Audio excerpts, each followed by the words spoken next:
Hello, welcome back to another video. Welcome back to the YouTube channel. Welcome back to another episode of Premier League Countdown. This is where we take you through every Premier League team, as some of you already know, and some of you that are already subscribed. And by the time we get to Wolverhampton Wanderers, the season has started. Um, but listen, big up for the support of the series from every fan base that has clicked on these videos. And even if you're not a Nottingham Forest fan, a West Ham United fan, make sure to subscribe. We're trying to hit 500 before the end of the year, and we're very close. We're nearly 40 away from 500. So if you can make that happen, that'll be great. And yeah, we're talking about Nottingham Forest today. This is going to be one of the shorter episodes. These episodes are going to get a bit shorter because I talked a lot about these the last few teams in detail, as I've already recorded my Premier League predictions. So that's going to come out on Sunday 4 o'clock. You'll see this on Saturday 8 p.m. So if you want to know where I predicted Nottingham Forest, you're going to get a bit of a gauge of where I predicted them already, but you'll be able to check out my full explanation on that video. Now, Nottingham Forest has survived two relegation battles in a row under two different managers, under Steve Cooper and Nuno Espirito Santo. The Steve Cooper in the first season was after the fact that Chris Hughton had them in a big rut in the Championship, and Steve Cooper took them from the relegation battle to the playoff final to then win the playoff final to then get promoted. Steve Cooper then went on to uh, help Nottingham Forest survive relegation, and then in the next season it got a bit too much.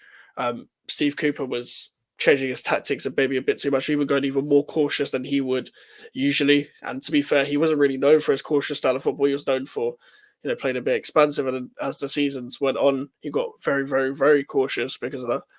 He felt like that was the best way to get the best out of Nottingham Forest's squad in a relegation battle at the time.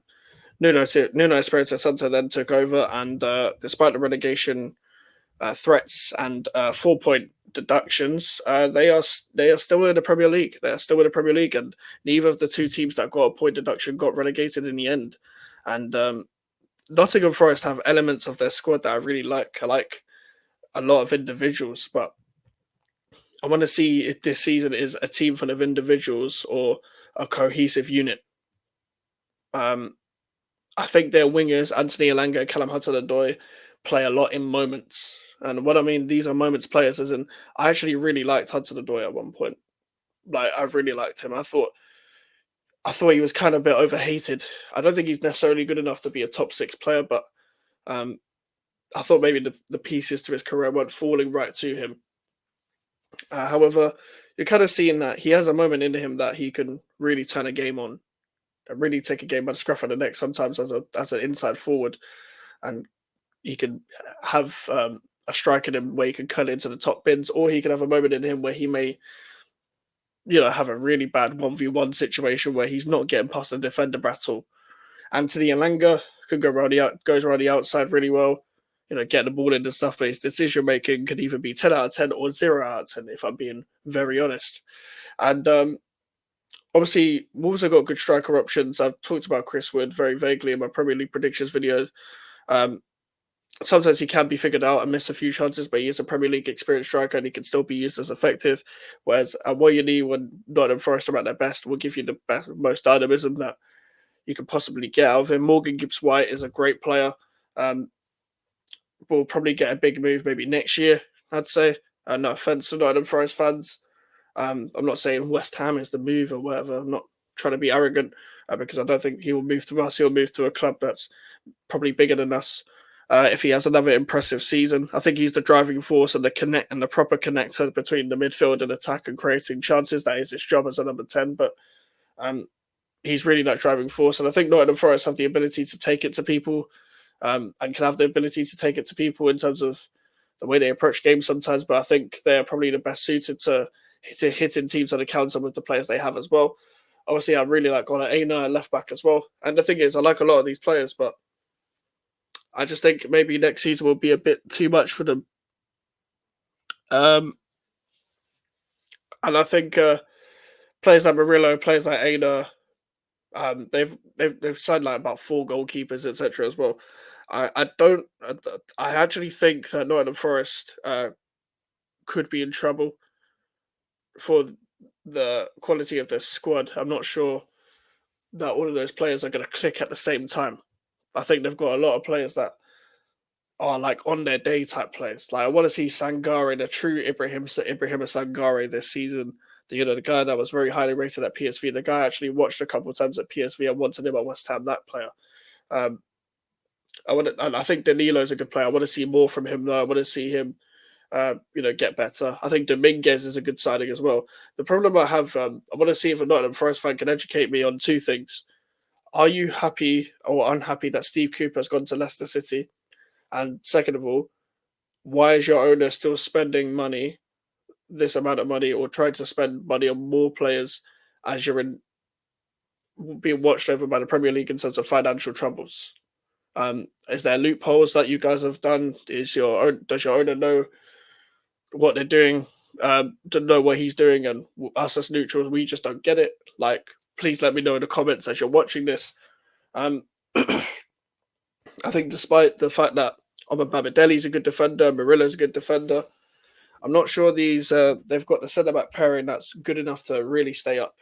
I'm not saying it's shit or anything, but I'm not sure that they can find an 11 within their starting 11, within their squad, that can really gel together properly.